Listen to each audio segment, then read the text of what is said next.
Gagawa tayo ngayon ng cassava cake. Ayan, 1 kilong roots ng cassava.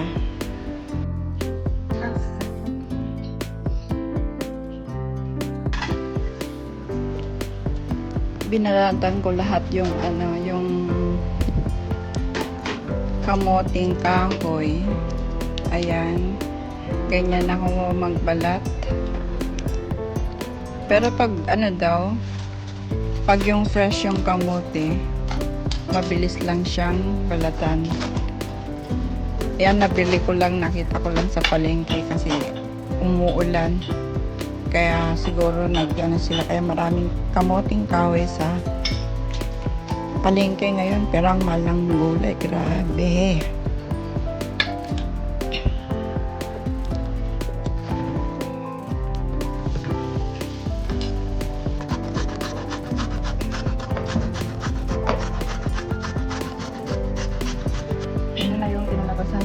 Kinipkod na natin yung kamote. Tapos ayan ang kalabasan niya. Marami na rin yung 1 kilo. Ayan. Ito ang ingredients lang. Asa lang yung cheese ay? Nilagyan natin ng isang latang condensed milk. 1/10 of cheese. Hindi mo lahat at saka kung kulang sa inyo yung asukal, nasa sa inyo yun. Dagdagan nyo ng white sugar. Ayan lang yung nilagay ko. Grated cheese.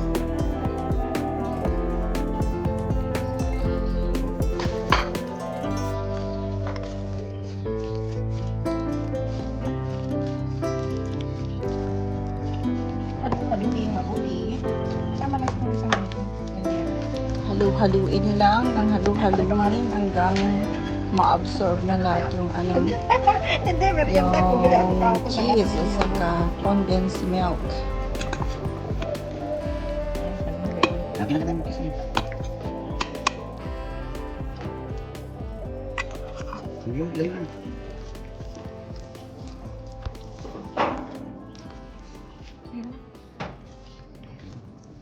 Kuskus ka ng pangkapin mo. Sama na yung gato.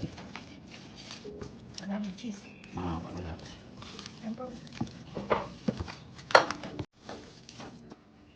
Lagay natin sa lanyera.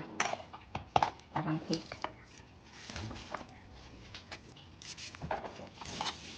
Ano, pang-alis-paso lang. Para maluto ka agad, dapat manipis lang.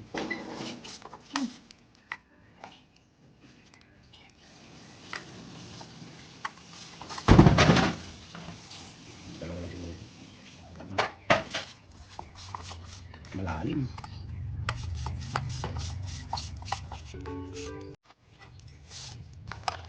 Oh, dalawa pa dito.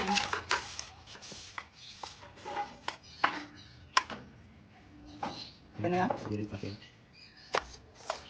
Dami dito. Tingnan dati siya. Lagyan ng toppings na cheese. Tapos isa ito. Ayan, cheese. Sama na yan. Wala na yung isa. Ayan. Try nating i-oven muna. Try muna tayo sa oven. Pag magandang kinalabasan niya. Oven na natin lahat. Kulang ang cheese. Ayan mo na. First try lang yan. Trip lang pang merienda. Siyempre, ilang minutes yan? 30. Oo. Tapos, ilang degrees yan? Nilagay ko lang sa 200 temperature in 45 minutes. Kung magandang kinalabasan. Ayan. Try natin. Buksan.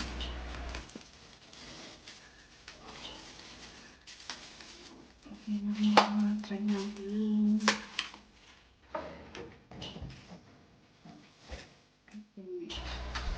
Dahil hindi pa siya masyadong luto, toasted, tinanggal natin yung foil sa ibabaw.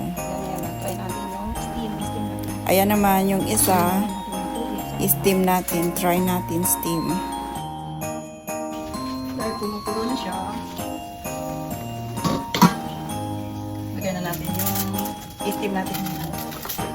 Lagyan natin steam for 40 minutes para sure. Ito na yung bake natin.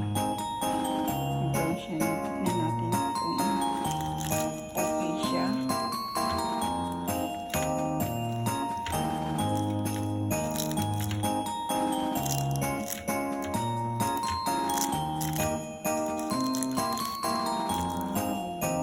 Wait. Ayan siya. Amoy cheesy. Amoy cheese.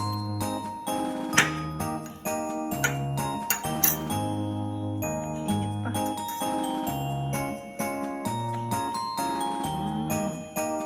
Dami yan. Sarap. Yummy. Kainit. Ito na ang ubos na kaagad. Ang bilis. Kasarapan sila. Let's check. Wow! Wala ng tubig. Dry na siya. Dry na siya. Okay. Dito na tayo sa steam. Second batch. Wow, mainit. Tanggalin natin.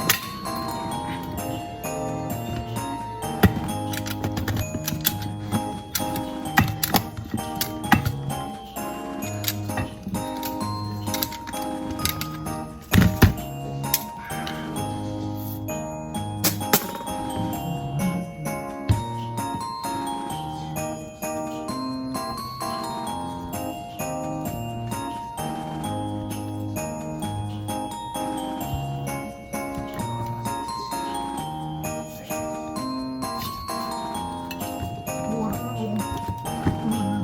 Aray ko, mainit.